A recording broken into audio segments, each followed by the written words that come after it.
Actually, well, I know what I was going to start. I was going to start with a prayer, actually. And this is going to also be the reading in the puja that we're going to do after the break.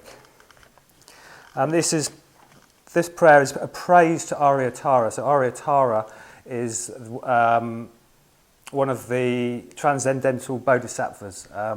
So she's like an enlightened being, basically, but also an archetypal being. So she's a goddess. She's an enlightened goddess.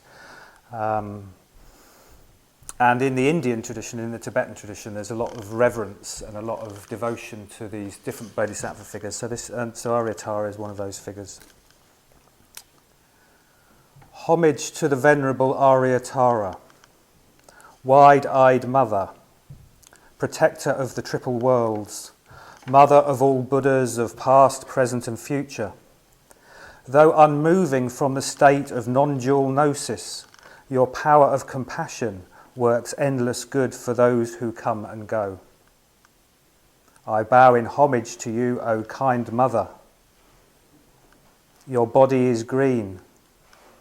You perform all Buddha actions. With the youth of only 16 years, you are mature in all qualities. Gladdening living beings with smiling face and eyes of peace, you gaze upon the triple worlds. I bow in homage to you, O abundant compassion. The moon of true nature is spread as your seat, undisturbed by all defilements.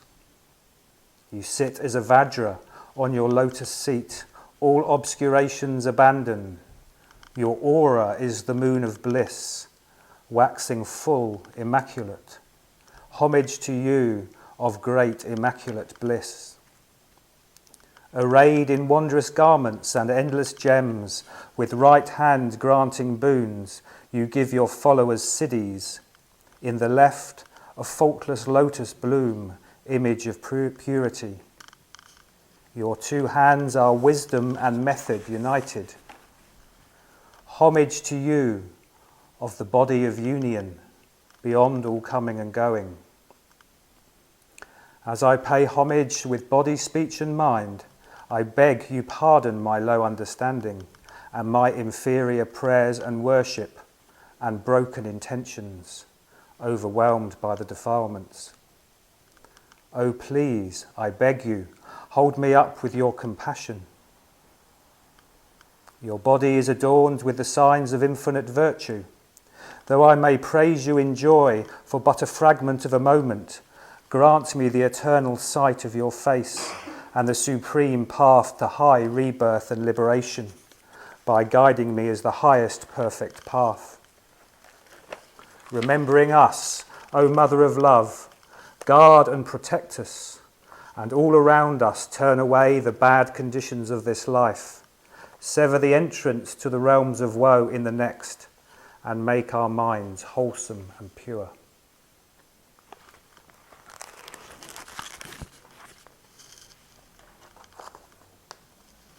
So that's one of the praises to Aryatara. I think it's from the 9th century, actually, by an Indian devotee called Dipankara Bhadra. So I think if there's one word in that poem or in that praise song that I think we're probably going to move towards in this talk, it's the word homage. So this talk, in a way, there's a whole genre of songs of homage to Tara. There's a whole genre of praise songs and songs of surrender as well, and songs of spiritual receptivity. So there's like that word homage. In a way, the words homage and surrender go together. And I'm glad that at the beginning of the introduction we were actually talking about Bhante Garavachitta, because in many ways I think the title of the talk is this talk is ode to Bhante. So I actually went to visit him. I think it must be maybe 4 or 5 years ago now. I went to visit him in Birmingham, and one of the incredible things about Bhante is it's not quite as possible now though, but Tom did it the other day, is that you can visit him and you can go and see him, and it's free. basically. If you think about someone like Sangharakshita is probably one of the most sort of the great spiritual leaders of our Western culture, really, in our time. And yet he's incredibly available to those people that want to see him. Yeah, he's not surrounded by bodyguards. He's not surrounded by financial restrictions. And in a way, that he lives with that spirit of the Bodhisattva and has made himself available to others over the years, and even now as best he can according to his health. So I had the great privilege of going to see him, and at the time he was living in Birmingham in Majumaloka, and he lived, he's sort of, he's the Dharma king, isn't he, of our spiritual movement, which has got thousands and thousands of members all over the world, and he lived in a one-bedroom flat, basically above a garage, in quite a nice part of Birmingham, but he was living in a very modest way, and I went in to see him in his flat, and it's very warm. Apparently he didn't... he was in India for many years, and when he came back to England, he never got used to the cold, so the heating turned up very high. And it was great. It was great to meet him. And I had various questions that I asked him about my kind of current preoccupations and obsessions. And one of the questions that I asked him was, I was attracted by the idea of surrender. I was attracted by what that word for me had a certain kind of power of evocation, and it had a certain quality, and it really attracted me. And so I said, and it's quite strong in other traditions, surrender. So, if you think about it, if you ever read the Sufi tradition or the Christian tradition, they've got very strong emphasis on surrender, on giving yourself up. And it's less explicit, actually, and less obvious in the Buddhist tradition, particularly, I think, in the way that we probably approach it in the West. So I said to him, well, how does surrender fit into Buddhism? How does surrender fit into Buddhism? He just looked at me and he just went, it was not a one-word answer, one-sentence answer. I couldn't think of anything to say after he said it. And he just said, there's surrender to the three jewels, which in a way makes complete sense, because the three jewels for us are like, they're like the carriers or the vessels or the conduits through which we can receive and communicate with the reality of nirvana, with the transcendental reality of nirvana. And they kind of represent our highest aspiration. Now, it's almost like there's a very small part of us, there's a tiny spark or something like us, which is a reflection of that great sort of transcendence. And so the three jewels are a reflection of us, but they're also something beyond us.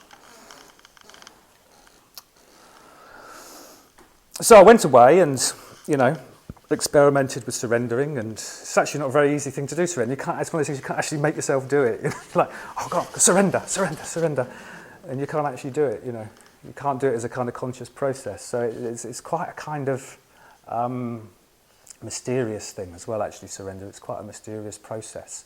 And sometimes we might find ourselves in it, and we might find ourselves experiencing it even. We might see that there's something being surrendered up into something of our old self being surrendered up in some kind of way. But there are things and attitudes which we can sort of gently encourage, which can make that more of a possibility. So I went back to the Buddhist tradition, and I looked a bit, and I thought, well, where does this fit in? And this was partly to do with my own story as well. I've got a history of chronic illness and health problems over actually since I've been a practicing Buddhist, so for quite a few years, and it sort of prevented me living the kind of grand, heroic Buddhist life that I really wanted to. I suppose I was quite very idealistic and quite fired up, and I wanted to kind of just go and live in a cave or something, But when you've got a kind of slip disc and get headaches, and you're just this kind of quite sensitive soul, going to live in a cave is not that possible really. So unfortunately, the life of the hardened ascetic wasn't available to me. So there had to be another. So I was wondering if there's another kind of path that could open up.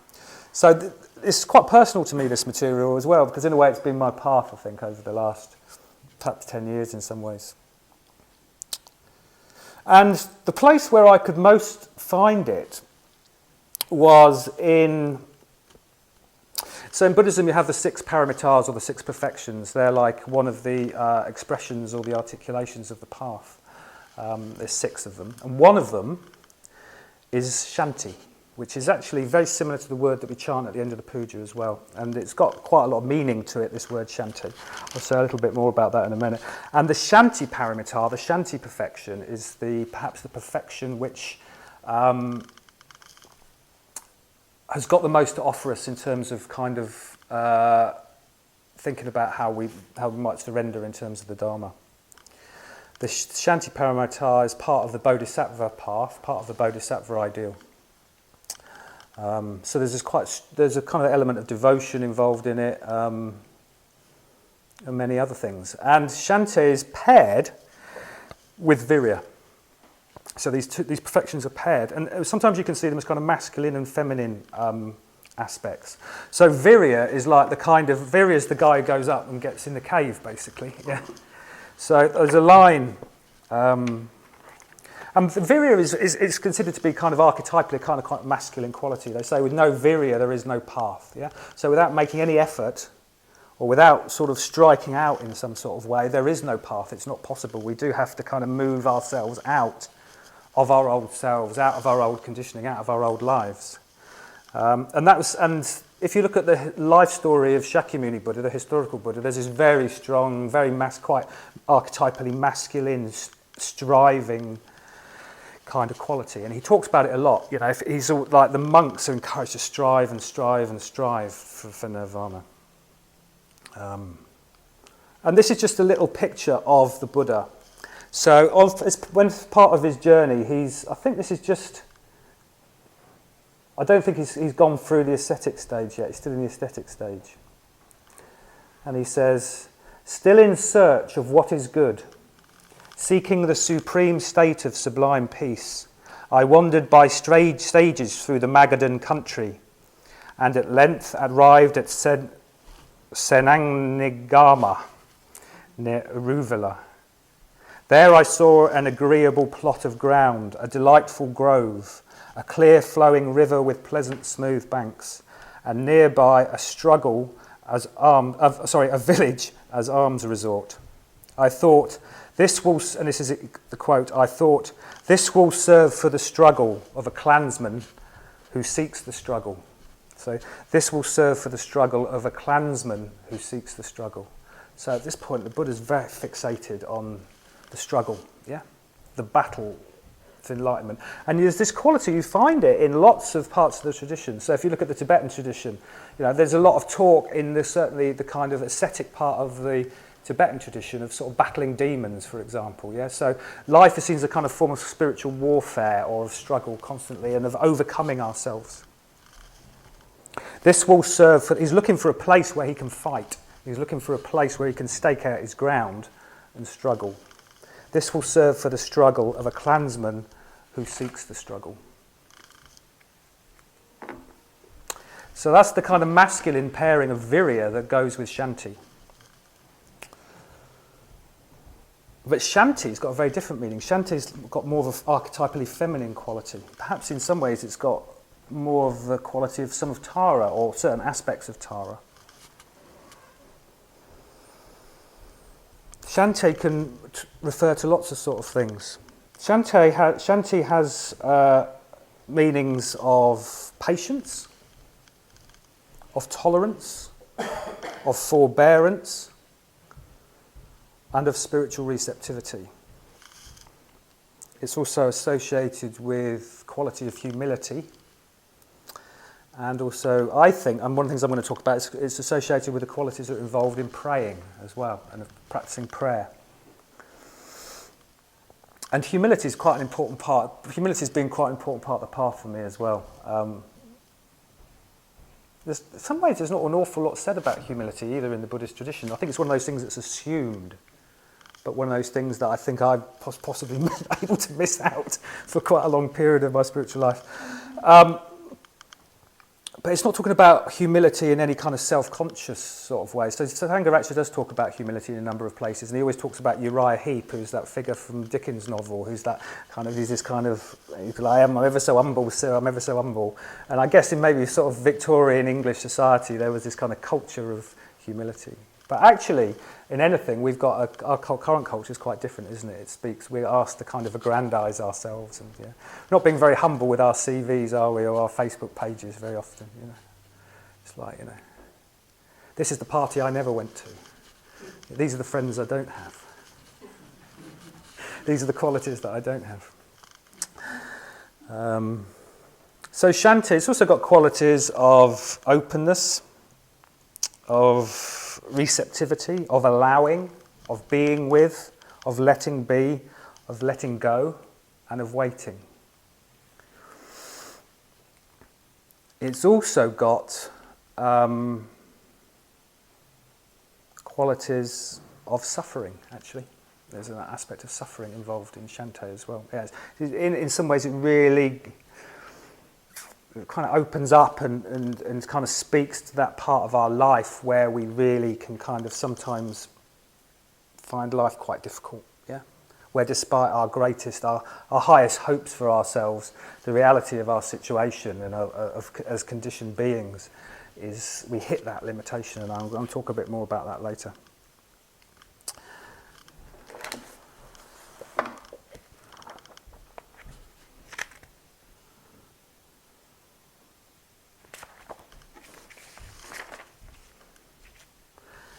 So I'm going to say a little bit about, and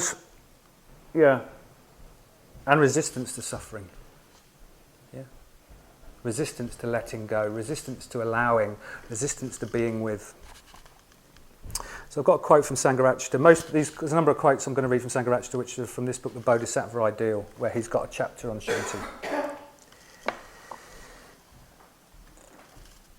It's quite interesting though, because when he talks about Shanti, he talks about it in a very radical way. So it's not like kind of like, you know, I'm just going to be meek and mild and lie around and sort of suffer and sort of... There's a quality of kind of radicalism in the way he sees it. Because what it really means is that we have to change. You know, humility means that we have to change.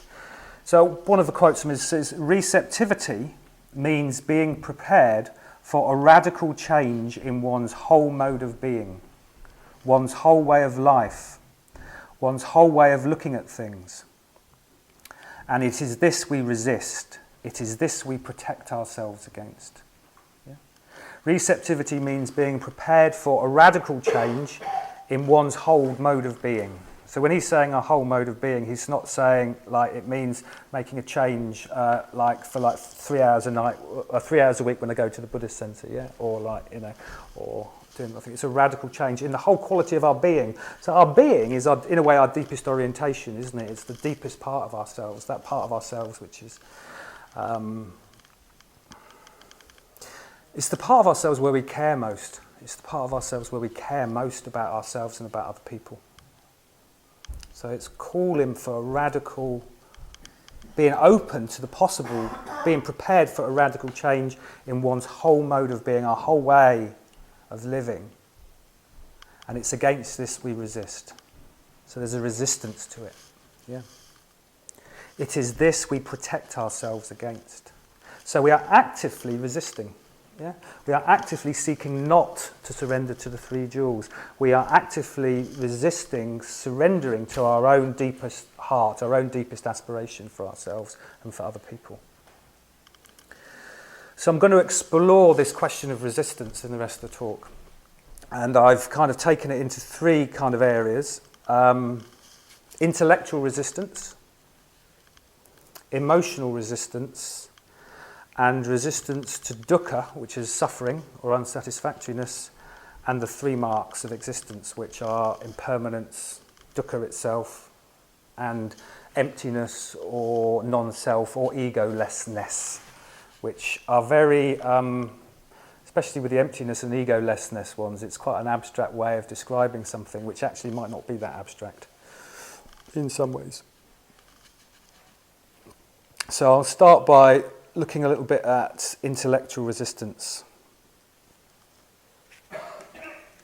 I got another quote from Sangharakshita. I think what he's getting at here is this idea of like, what is it? What does it really mean to learn?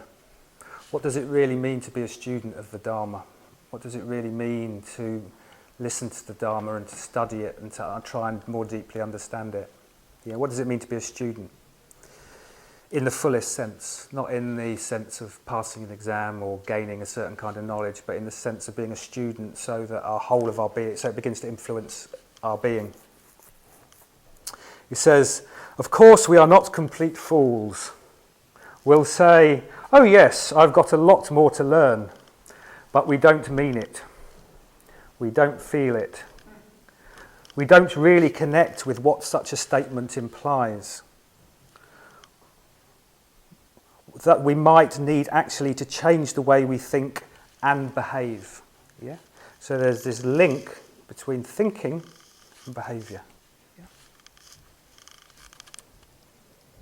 Learning something new might involve changing our whole attitude. Yeah?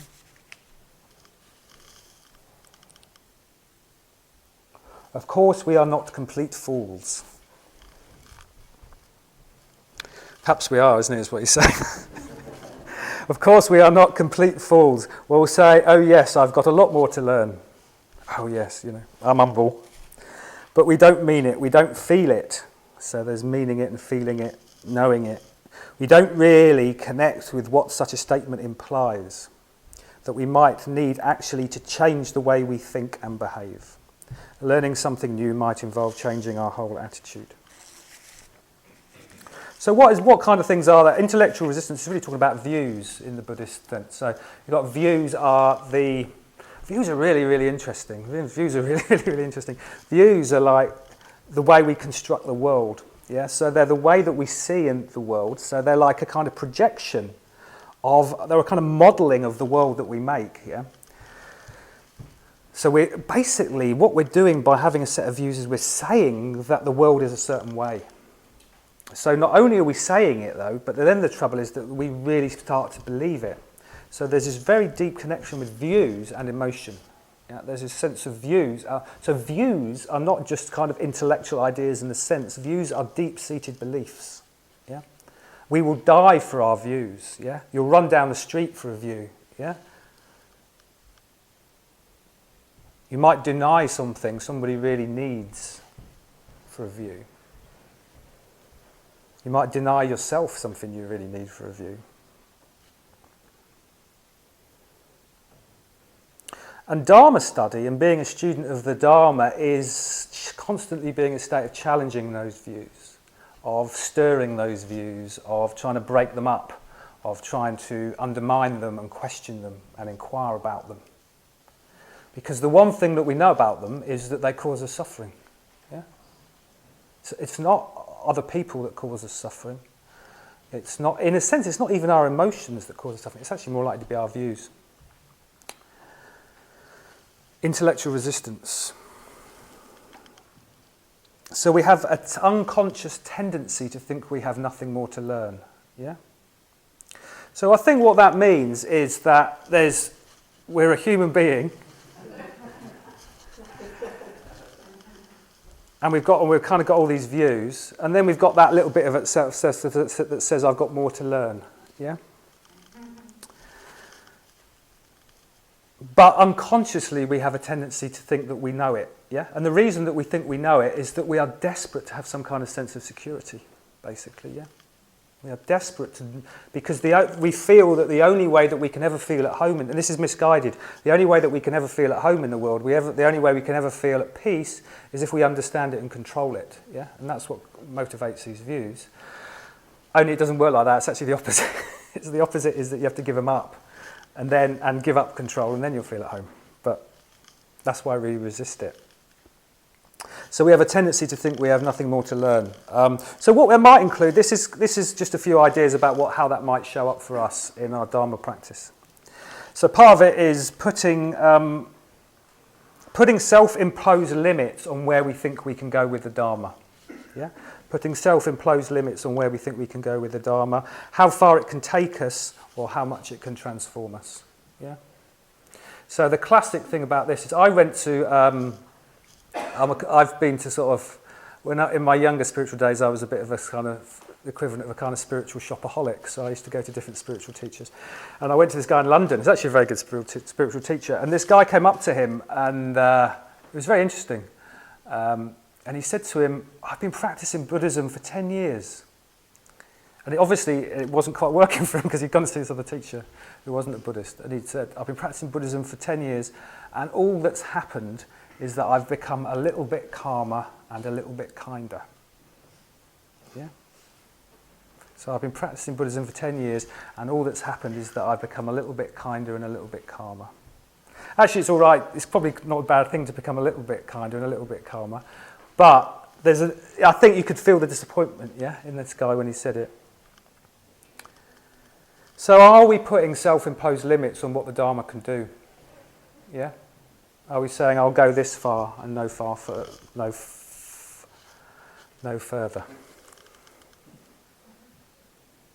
So there's a story in the White Lotus Sutra, and this Bhante talks about it in the Bodhisattva ideal, where you get the Buddha is sitting and he's surrounded by this great congregation of followers. So some of them are like monks, and so they're like Theravadan monks. So part of the Theravadan tradition is these very kind of statuesque, ascetic. They've got a reputation for being very serious, quite formalistic. So this is a bit of a twist because I'm sure it's not the true picture. But so they're sitting there in their orange robes with their shaved heads, not moving for like hours, and the sides of their mouths slightly turned down. And a lot of them are arahants, So what arahants are like basically Buddhas. So they're people that are enlightened. So they're no slouches, this lot, And they are, and they're enlightened in a particular kind of way. And then the Buddha is teaching to them. He's also teaching to the gods that are there and the various other creatures of the world and spirits and lay people and bodhisattvas who follow the Mahayana path. And he says, turns to the arahants and he actually says, there's something I've got to tell you. What I've got to tell you is that you haven't actually got there. Yeah, this is only part of the story. Yeah, there's actually a whole expansion and world that is there to come to, which you haven't even begun to experience yet. And in the White Lotus Sutra, all the arahants stand up and sort of tuck their robes in, and then they kind of walk off, basically. And they abandon the Buddha. And they abandon the Buddha and the Buddha's teachings. So, because of their pride, actually. But it's a kind of pride of vision. It's like a kind of, it's saying that they know. Yeah? It's saying that they know. They're not being open to the Buddha. They're not being responsive to the possibilities of the Buddha. Yeah. Another way this might show up is settling for a particular version of the Dharma, so that we feel comfortable with. Yeah. So we might. I know you get it in Buddhist centers, don't you? Some people say, "Well, I think Dharma's all about practicing ethics, actually." And someone else say, "Oh, no, it's really about meditation. And it's actually about the metta bhavana." And someone else say, "Well, no, it's not actually. It's about insight meditation. If you don't practice insight meditation, you'll never get anywhere." Or it's about studying and getting right views, yeah? Or it's about building a sangha, or it's compassion. But they're all partial, actually, because what we have a tendency to identify with are certain parts of the path that we find most comfortable and most helpful to us, yeah? Because that actually forms part of our spiritual identity. So we become someone that is kind of really into meditation, yeah, or someone that's really into study. And there's a subtle unconscious, I suppose with humility we're talking about pride, aren't we? There's a subtle unconscious pride in this. There can be in different aspects of this. By partially identifying with part of the Dharma. It's good to go with what you love, for sure. And you need to go with what you love, but it's important not to let that close off certain avenues and certain gateways. Other forms of intellectual resistance are coming from our own particular forms of intellectual conditioning. Yeah. So I've got things like materialism. The Dharma is not a materialist worldview. It's not a materialist approach to life. But we may come from that point of view, and it's possible to engage with the Dharma from that point of view, but it's going to limit our experience of the Dharma. Yeah, it's going to limit our openness to the Dharma. The same is true of scientism, so a belief in science as a kind of ultimate reality. So really what we're talking about scientism is not the idea that certain truths can be revealed by observing the world, but the idea that if you can't, but that limits what we can understand and experience is limited by the observability of things. What the Dharma says is there's lots of stuff that goes on which is not observable, which is beyond our observing. There are kind of truths, there are processes, there are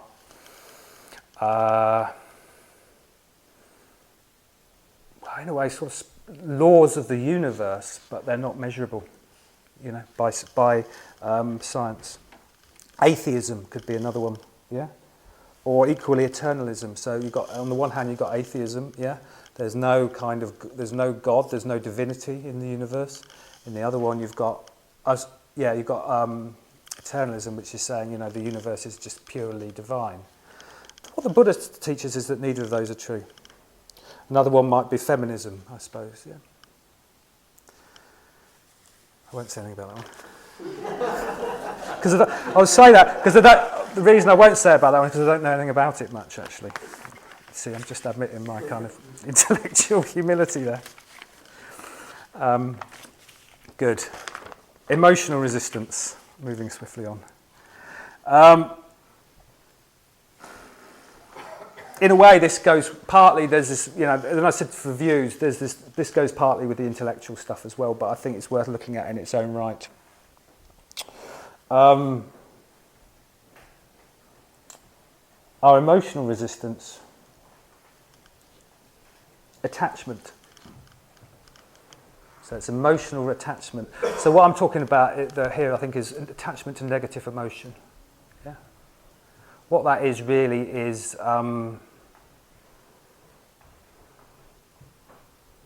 having faith in the idea that hating or craving and everything that comes from that is going to bring us happiness. Yeah? That's what causes emotional attachment to negative emotion. Yeah? It's a belief that if we somehow continually that craving and hatred will bring satisfaction. They'll give us what they want, give us what we want. Yeah, but actually they'll give us what they want, not what we want. Yeah. Other forms of emotional resistance could be psychological, so that could be not wanting to, and I think of this in terms of like integration actually. So this is like not wanting to acknowledge the full breadth of our emotional life. Yeah. So I think a big part of our path as Buddhists, as we've been taught by Bhante, is to become increasingly emotionally aware. Yeah, in its full breadth. Yeah. So becoming emotionally aware of our negative and painful emotional side, but also our more spiritual one. Yeah. So something like the metta bhavana is expanding our capacity to feel positive emotion. Yeah, it's like it's making us broader emotionally. It's giving us a language. It's giving us a feel for. It's giving us a taste for emotions which are actually positive, but some a little bit at the edge, often a little bit at the edge of our experience, aren't they? They're not there all the time, but we can grow into them. So it might be that, when we first come to the Dharma, we've got a bit of a narrow band of emotions. Yeah, we might feel. I think mine used to be irritation, intoxication, irritation and intoxication. Irritation and intoxication. They tend to be quite repetitive as well, don't they? So they're quite narrow. So I think mine used to be that. And over the years that it's expanded, I've actually felt more anger. I felt more rage. Yeah.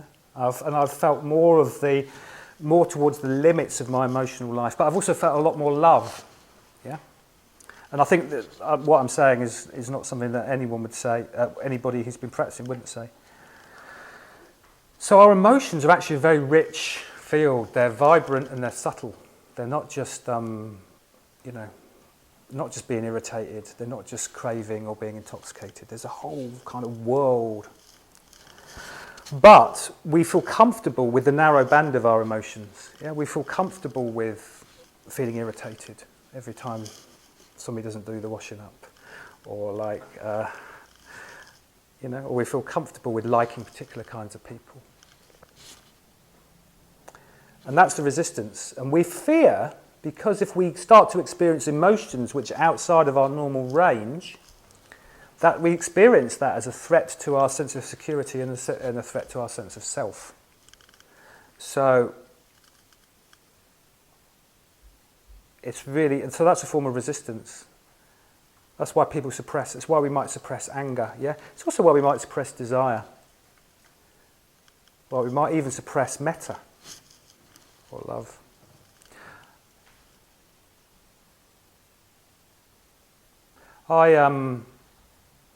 When I first got involved in the Dharma, I was a really heavy cigarette smoker. And I used to smoke loads and loads of fags, basically. I had done since I was a teenager.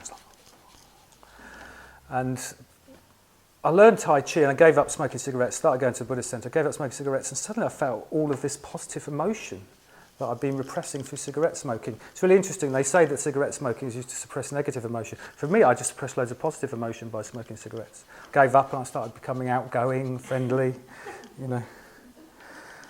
So often, that's the full band.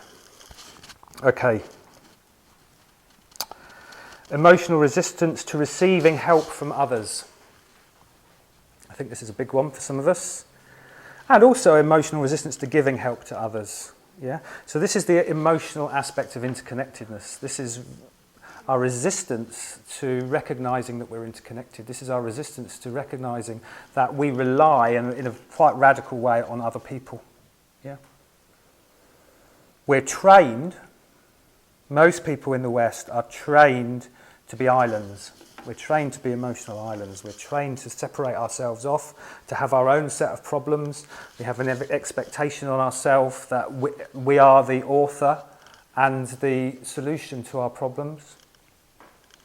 It's hard for us sometimes to step out and ask for help. Yeah? So there's asking for help from other people. It may be that we'd learned, isn't it, as children or as younger people or in other environments that to ask for help is not okay, actually. It may be that we were punished for it or shamed for it or something. But as Dharma practitioners, we're learning that it's okay. Yeah, we're learning that it's good to ask for help. All anyone ever can say is no.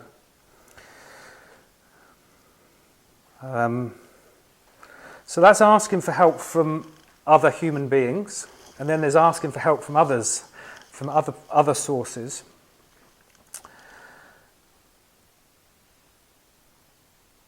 Asking for help from the Buddhas and the Bodhisattvas in our tradition. I've just got a quote from Bhante. All on page 132, all the good quotes on this.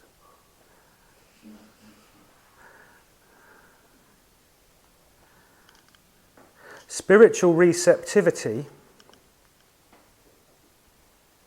is of the utmost importance. Without it, spiritual progress simply cannot be maintained. We need to hold ourselves open to the truth as the flower holds itself open to the sun. This is what spiritual receptivity means, holding ourselves open to the higher spiritual influences that are streaming through the universe, but with which we are not usually in contact, because we usually shut ourselves off from them. Spiritual receptivity, it's a tongue twister, isn't it?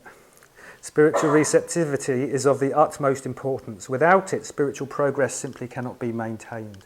We need to hold ourselves open to the truth as the flower holds itself open to the sun. This is what spiritual receptivity means, holding ourselves open to the higher spiritual influences that are streaming through the universe, but with which we are not usually in contact because we usually shut ourselves off from them.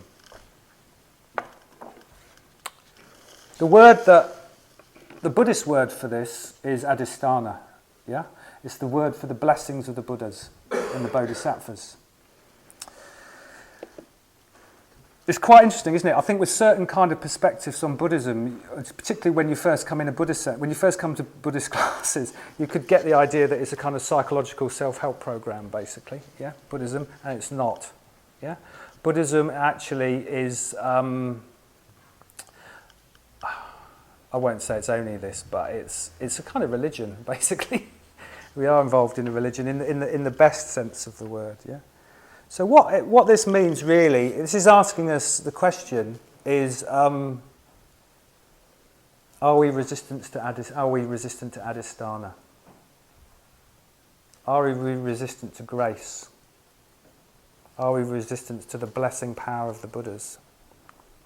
To the help from the Buddhas? Yeah.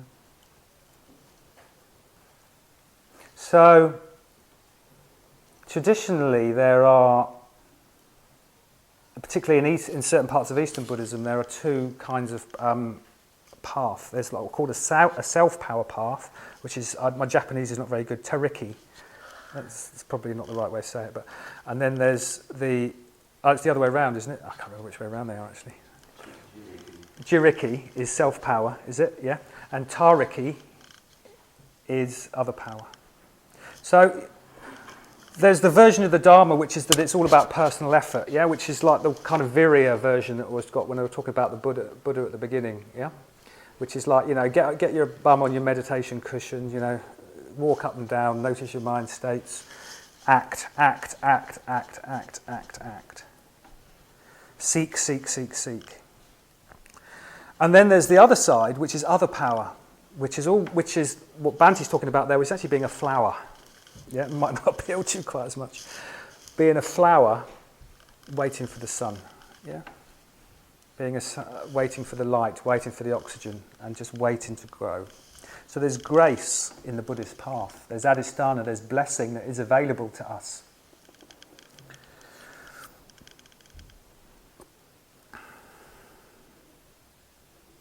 What is? And I'll say why. I've got a question. Why is other power necessary? Other power is necessary because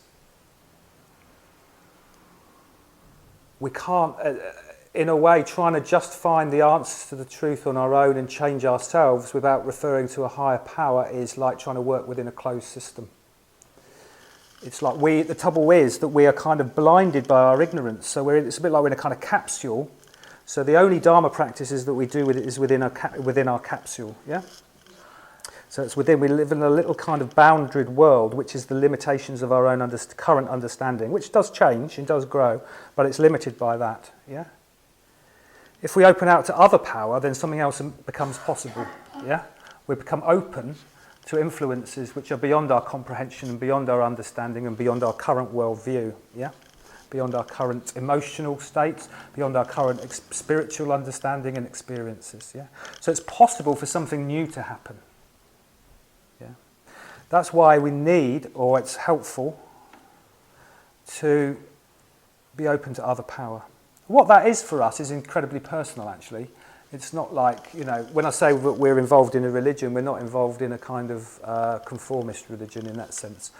It's, I think one of the great virtues of the Buddhist path is it recognises how different we are as human beings and how different things speak to us. My experience, for example, of other power has come through a lot through just the experience of beauty, for example, yeah, particularly through listening to Gregorian chant, which is an old form of Christian music, which I just find spellbindingly beautiful, and it just sort of communicates something to me of something of the beyond. And it could be anything. For other people, it's all sorts of different things. Yeah? And our task is to discover for ourselves what's grace for us. Yeah. And how can we let grace into our life? How can we let blessing and adhisthana into our life? A simple way is prayer, actually. I'm quite into praying. I think it's a bit of a neglected part of the Buddhist life. I think it's quite a common part of the Buddhist tradition generally. And Sangharakshita's on page 123 says some good stuff about prayer.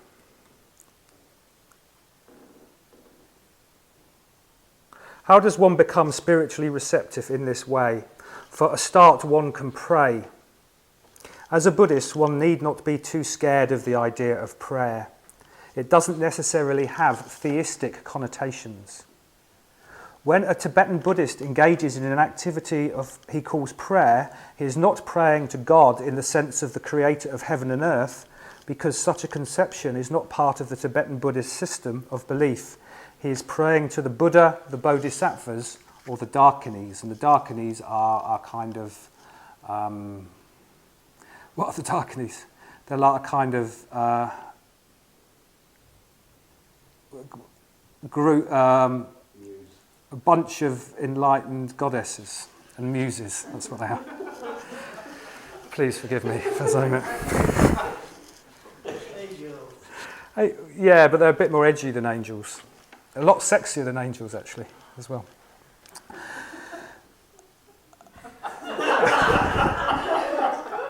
Prayer in its proper sense, anyway, is not for material things, but for blessings, higher understanding, wisdom and compassion. One's prayers simply express the fact that one doesn't have these qualities and would like to have them. If you want something in an ordinary sense, you just say to someone, please pass me the toast. Please give me some money, or whatever it is it may be. In the case of the Buddhas and the Bodhisattvas, they have wisdom and compassion, which you don't have yet, but would like to have. So your aspiration to develop wisdom and compassion takes the form of a request to the Buddhas and Bodhisattvas to give you these qualities.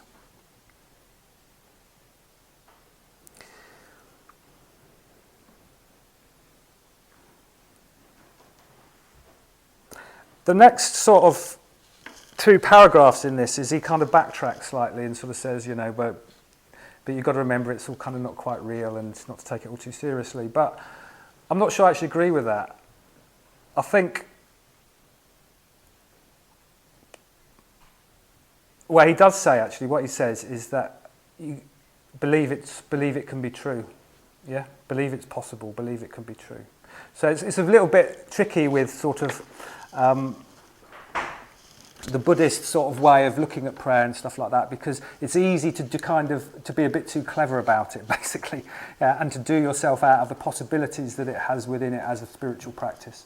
It's possible to kind of undermine, in a sense, to undermine your faith through your intellectual understanding and wisdom, yeah? So, you know, if you've got a very fixed view that sort of, you know, the Buddhas and Bodhisattvas are kind of just symbols and that they don't really have a proper spiritual reality, then that's going to limit what this can do to us, yeah? So I think if we are going to pray, it calls upon us to be open to the possibility that the Buddhas and Bodhisattvas are real, yeah? In some sense. Okay, not necessarily like sitting on a cloud, rainbow-coloured cloud, but they might be. But they're real in some sense. They are spiritual realities and forces, aren't they, Michael? Yeah, good.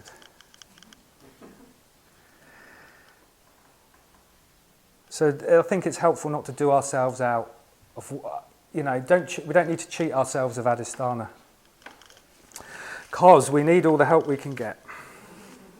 So, resistance to the 3 marks of existence. So we've got the 3 marks are dukkha or suffering, change in impermanence, transience, and emptiness, non-self, egolessness.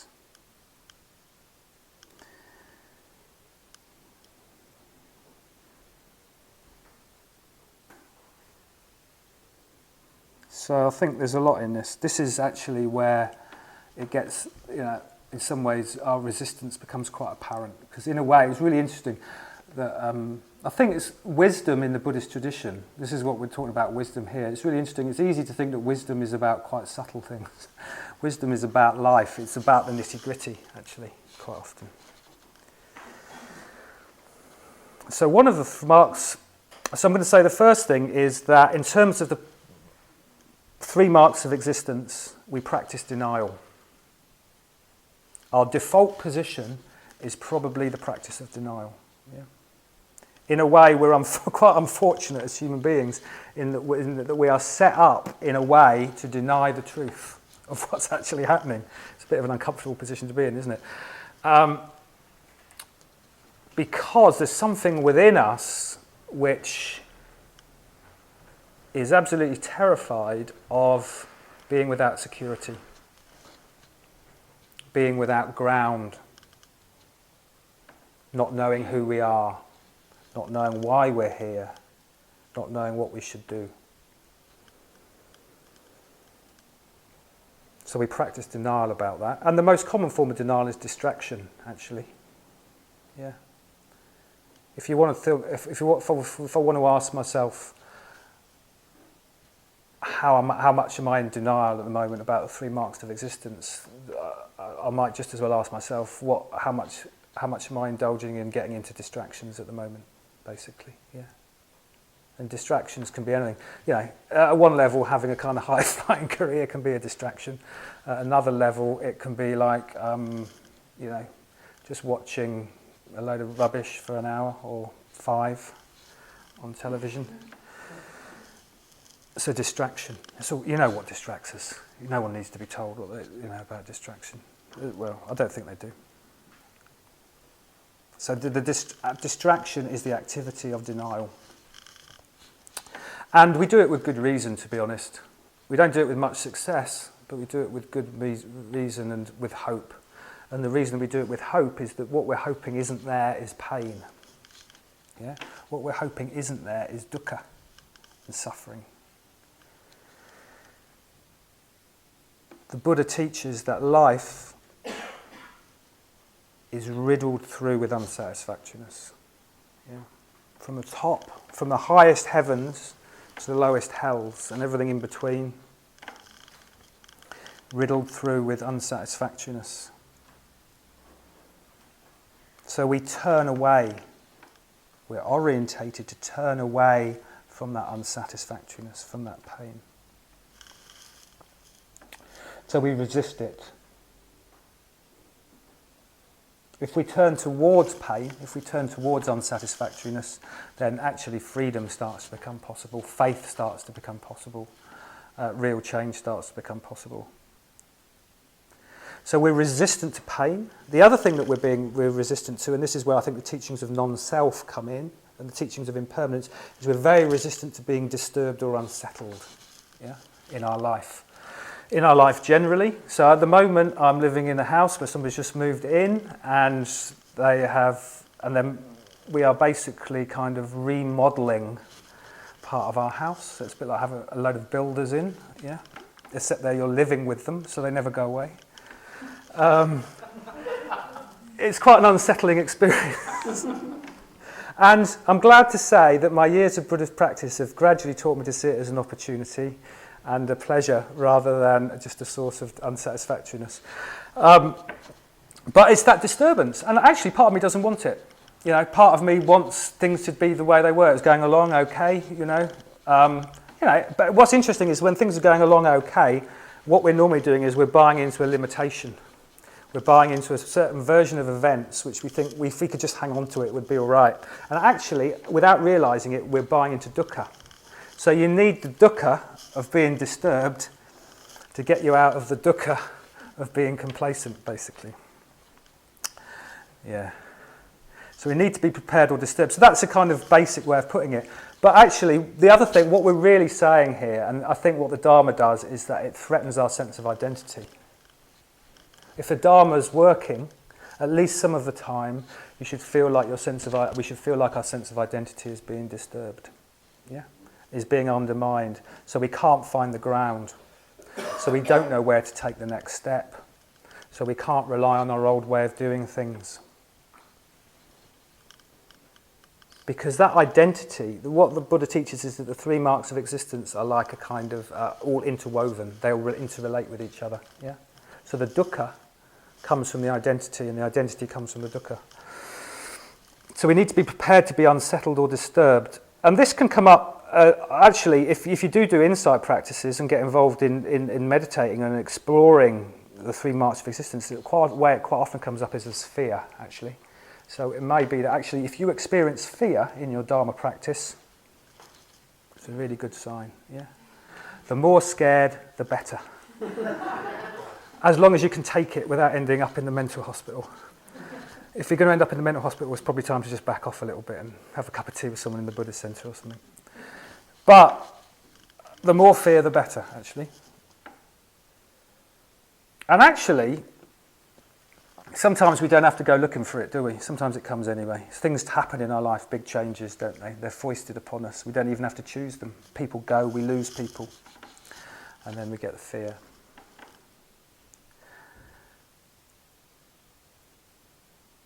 How am I doing for time? Is it? Okay. So, two more things. 2 minutes on each.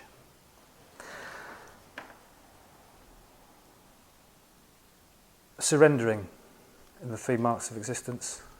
Surrendering to, this is my bit of a current theme for me, surrendering to the limitations of others.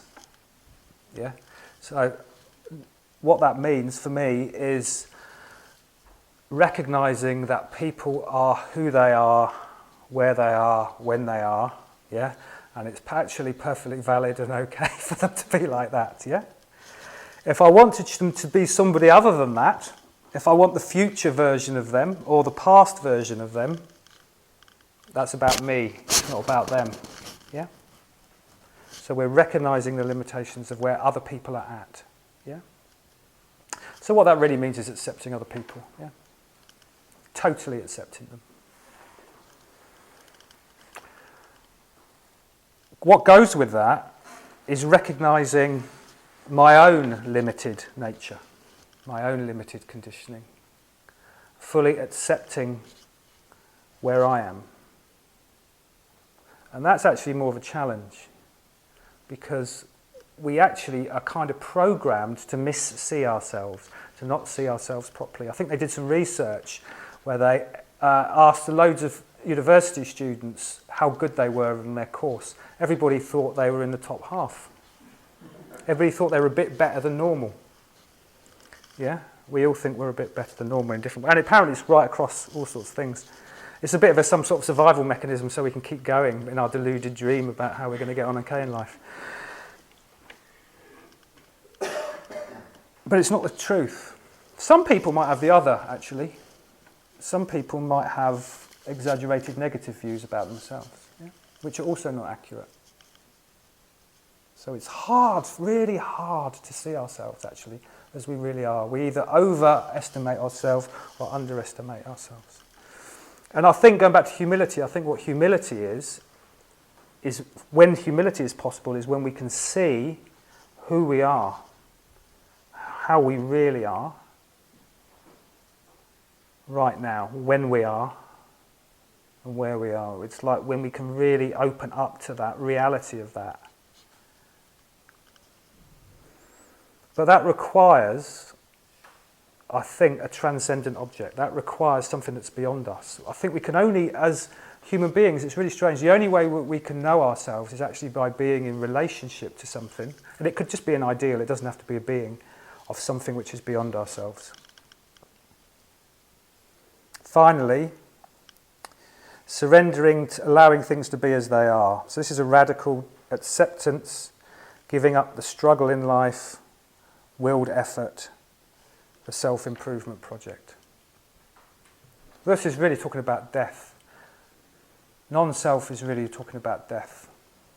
What happens when we die is that all of the systems and the structures that we have relied on begin to melt. They begin to break down. My dad died about a year ago, over a year ago, 18 months ago, and with kind of a fairly long illness. And what I know, I had this sense that he was dissolving. I had this sense that he was dissolving before my eyes, that everything that was structured and known and knowable about what was happening suddenly wasn't there anymore. And there's this experience with people dying, it's like there's this kind of slide into this kind of really kind of open and wild form of chaos. Everything becomes really, really fluid and really egoless, yeah. So as as our physical structures and our mental and emotional structures and even our relationships with others start to break down as we die, that's actually egolessness starting to happen. That's non-self. It's realising that there really wasn't anything there at the heart of it. Really, it was just this kind of procession. Our lives have just been this procession of conditions that have come into a body, a whole life. Incredibly meaningful, incredibly true, incredibly poignant in a particular kind of way. Our life. The lives of the ones that we love, and then it just breaks down. It starts to fall apart. And that's what I think the Buddha's teaching on the 3 marks of egolessness comes in.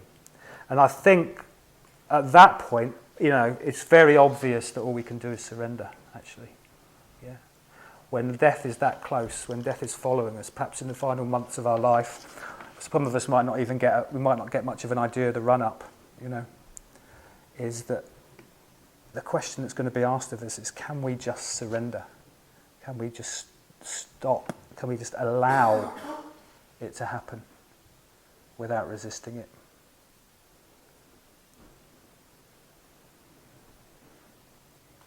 All right, I'll finish there.